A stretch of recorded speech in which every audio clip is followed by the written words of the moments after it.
আমার একটা নির্যাতনের কথা বলবো যে আমার এই আঙ্গুলের মধ্যে সুই ঢুকাইয়া হাতুড়ি দিয়ে বাইরে এই পর্যন্ত নিয়ে আসছে, আর পায়ের মধ্যে লোহা ঢুকাইয়া হাতুড়ি দিয়ে বাইরে আমার পায়ের দাগ আছে, এখানে দাগ আছে। আমার ফেসবুক ওয়ালে আমি পোস্ট দিলে ওইখানে হুজুররা, আলেমরা এবং বিভিন্ন ধরনের মানুষ আমাকে বলতেন যে আপনি দেলাওয়ার হোসেন সাঈদী সাহেবের নিয়ে দুইটা কথা বলেন। আমি চিন্তা করলাম আমি বললে কি হবে। তো ফেসবুক কমেন্টসে যখন আপনাকে সবাই উৎসাহ দিতে থাকে, আমার ভক্তরা বা আমাকে যারা ভালোবাসে, তা আমি চিন্তা করলাম আমি দুইটা কথা বলি। তখন আমি কি করলাম, এই যে দেখেন 1 মিনিট মাত্র বলছিলাম, আমি পুরো ভিডিওটা দেখাবো না, এই ভিডিওর ইয়াটা দেখাবো, কারণ প্রমাণ নিয়ে কথা বলছি। সেদিন নির্যাতনের ঘটনা বললে আপনার ক্যামেরা পর্যন্ত কানবে যে এরকম নির্যাতন মানুষ করে।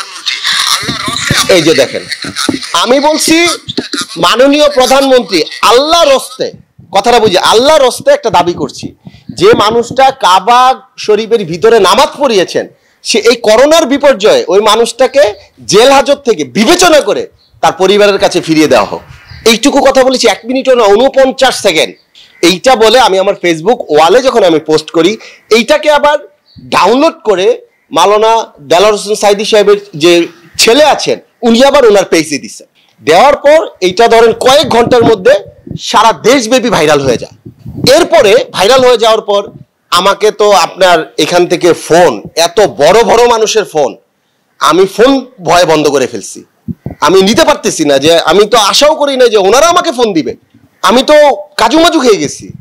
পরে আমার বাসা থেকে আমাকে ডিবি কার্যালয়ে নিয়ে যায়। দেখেন আমার ভিডিওটা কিন্তু আমি শতভাগ দায়িত্ব নিয়ে বলছি, আমার ডকুমেন্টস নিয়ে কথা বলছি। ডিবি কার্যালয়ে নিয়ে যে আমাকে 2.5 দিন রাখে। আমার একটা নির্যাতনের কথা বলবো যে আমার এই আঙ্গুলের মধ্যে সুই ঢুকাইয়া হাতুড়ি দিয়ে বাইরে এই পর্যন্ত নিয়ে আসছে, আর পায়ের মধ্যে লোহা ঢুকাইয়া হাতুড়ি দিয়ে বাইরে আমার পায়ের দাগ আছে, এখানে দাগ আছে। আমারে তো মেরে ফেলবে, আমারে বলছে, এবং বিভিন্ন জায়গায় শুনেন আমি তো সকলের, তখন আওয়ামী লীগের অনেক নেতাও আমার পক্ষে কথা বলছে, মিথ্যা বলে লাভ নাই। আওয়ামী লীগের অনেক নেতা বলছে যে রাসেল ভাই তো কোনো দলের না, উনি সহজ সরল মানুষ, একজন মানুষের মুক্তি চেয়েছে। অনেক আওয়ামী লীগের নেতাও আমার সাথে যোগাযোগ করে আমাকে বাঁচানোর চেষ্টা করেছে, কিন্তু আমাকে মেরে ফেলবে।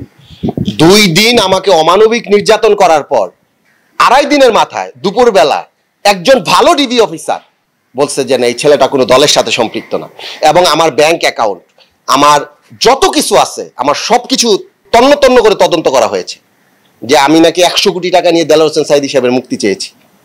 আল্লাহ সাক্ষী, আমি মন থেকে চেয়েছি। এরপরে আমার জীবনে আমি যতগুলো, দেখেন আমার গ্রামে গেলেও আমাকে বলতো আওয়ামী লীগের লোকজন বা লোকজন যে অত বিএনপি জামাত করে, দেলাওয়ার হোসেন সাঈদীর মুক্তি চায়। আমি যেখানে গিয়েছি, আমার সিনেমা রিলিজ হয়েছে, সেখানেও দেলাওয়ার হোসেন সাঈদীর মুক্তি চাওয়া, যুদ্ধ অপরাধী বিচার চায় রাসেল মিয়া।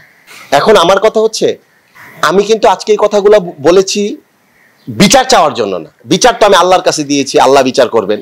এবং দেখেন এখন আমাকে এই যে জাসাজের কমিটি থেকে আমাকে ডাকা হচ্ছে, আমি বলছি যে না, শিল্পী কখনো কোনো দলের হতে পারে না, শিল্পী সকলের। আজকে আমি ধরেন এই যে কথাগুলো বলছি, এমনও দিন আসতে পারে যে এই কথাগুলাই নিয়ে আমাকে তারা একটা হেনস্থা করবে, কিন্তু না, শিল্পী, আমি শিল্পকর্ম নিয়ে আমি বেঁচে থাকতে চাই।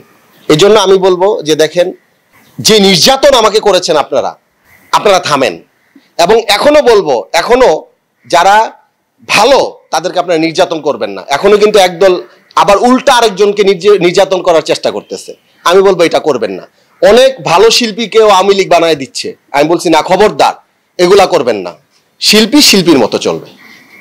শুনেন, আমি তো সবচেয়ে ছোট শিল্পী, আমার কথার গ্রহণযোগ্যতা শিল্পী সমিতিতে কতটুকু থাকবে এটা আমি জানি না। তবে আমি আপনার কথার সাথে হাত মিলিয়ে বলবো যে একজন শিল্পী, সে যদি কোনো দলের হয়, তাহলে শিল্প চর্চাটা তার হৃদয়ে বসবাস করতে পারবে না, শিল্প চর্চাটা তার ভিতর থেকে উঠে যায়। আমি শিল্পী, আমি স্বাধীন, আমি শিল্পী, আমি স্বাধীনভাবে আমার ভিতর থেকে আমি পারফর্ম করব সকলের জন্য। এখন শিল্পী যদি কোনো দলের হয়, তাহলে সে ভিতর থেকে সে পারফর্ম করতে পারবে না।